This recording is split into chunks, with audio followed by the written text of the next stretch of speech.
Okay guys, I'm gonna talk to you about what I just saw just back from the theater right now was Girl with the Dragon Tattoo. Now last time I kind of thought of why it bombed, and I wasn't really saying that you should see it because I don't know if it's a good movie or not. I'm just basing it off of it's a good book, so I have no idea how it is. And I've seen criticisms of the Swedish version, so I don't really know what I was gonna, get. I just know the presumptions of what people had, the assumptions of what people had. So when I walked into it, I really didn't know. I had no expectations for it, really. And what I got was, I'm glad I had no expectations. Here's the thing, it's works. It works. It does work. I give it that. It's greatly paced. It's wonderfully constructed. The main girl, the girl with the dragon tattoo, is how should I say? It's great. You feel like she's a real character. She's not just like a hard emo person who's super hacker and has sex all the time. This is a very sex-driven movie. I'm sure movies are just going to become pornos eventually. This is kind of what it's leading towards, because there are a lot of 3 or 4 sex scenes in this. But besides, she felt like a real character, and I'm gonna throw up a spoiler warning here. For those who don't want, I need to talk about this. When she gets sexually harassed, you feel sorry for her, and you don't know if she's gonna fight back or not. You don't know if she's just gonna accept this. She's been beaten down all her life, and she's just gonna go with it until she makes a turn to fight back. And I won't spoil what she does, but that's scary stuff right there.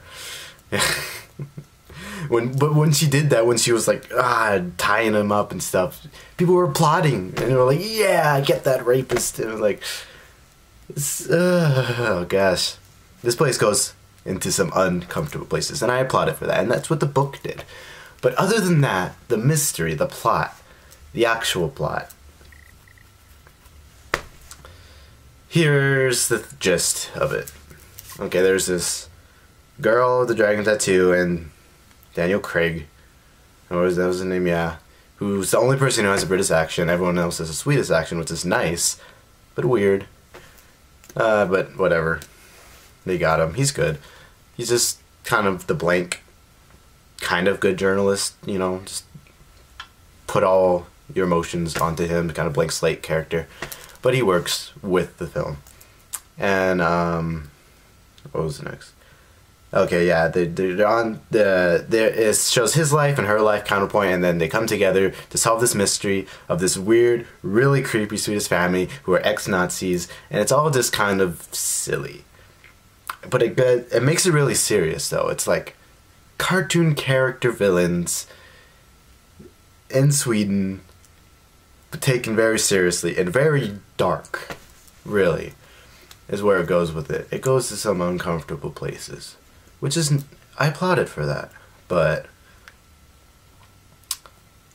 why it's not great, like, oh, go out and see it right now because you're missing out, why it's not that, why, is because the mystery is pretty obvious, except for the surprise kind of ending. There isn't really an ending because, it's a trilogy, but it kind of slow plays it out. The pacing's wonderful. But there's not much else I can really say about this one. The guys, okay, the girls, nice. The rest of the cast are pretty much archetypes, but they're fun. They're fun to watch. There's some really great scenes in there that are really push the boundaries of what's R-rated and what's porno-rated, really. It really pushes that boundary. To where, I don't even know one day if they're gonna mix or not, because what can you not do? What can you not show? I mean, I'm sure there are specific things that are listed you can't show, but man, it's and I know the book was praised for, you know, it's being metaphor for the whole corruption of the Swedish system and abuse against women and women fighting back and the whole thing like that. And it's nice, but to really base a movie around something like this, it's a thriller, but it really wasn't that thrilling. It was more engaging in an atmospheric sense, if you get what I'm saying. It wasn't... The action scenes were pretty good. The music is wonderful. Oh, the soundtrack. The score pushes it really far. Pushes it through to good points, but oh man. It's okay, go see it. If you don't want to just see an action movie. See this. Pretty long.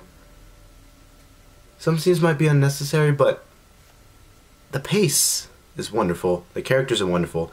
The interactions between the two main leads are pretty wonderful. And that's all I really can say about this. It's kind of awkward if you go see it with your parents, because sex scenes, rape scenes. But yeah, it's fun. It's fun. Fun movie. Let's see, stars, what I give. I don't want to rate movies, because, yeah, just see it if you can. If you're tired of the Mission Impossibles and the Sherlock Holmes, Robert Downey Jr. movie. Oh, Robert Downey Jr. is doing something wacky. Oh, yeah. But I'm still waiting for that perfect mystery movie. I think that's my problem with it, is that the mystery wasn't good enough for me, and, it was still really engaging, though. That's just my problem with mystery movies, is that I can kind of figure it out. There's no real, like, oh, surprise to it. It's just, there. What's there is what you get. And just going along with it, it's pretty fun. It kind of reaches its climax and then has, like, 20 minutes of resolution, which I kind of found dull. Just like, oh, end the movie already. I don't need this pacing. But it works. It works. Oh, and the opening credits. Trippy as hell. Go see it. Hide. Oh, you won't get it if you're the opening credits. That wasn't in the book. I just know that. Oh man, it was so weird. But cool. Worth $10, maybe. Better than anything else. Oscar worthy? I don't think so, no. Not really. Best movie, best drama I've seen? Probably. It was the funnest drama I've seen.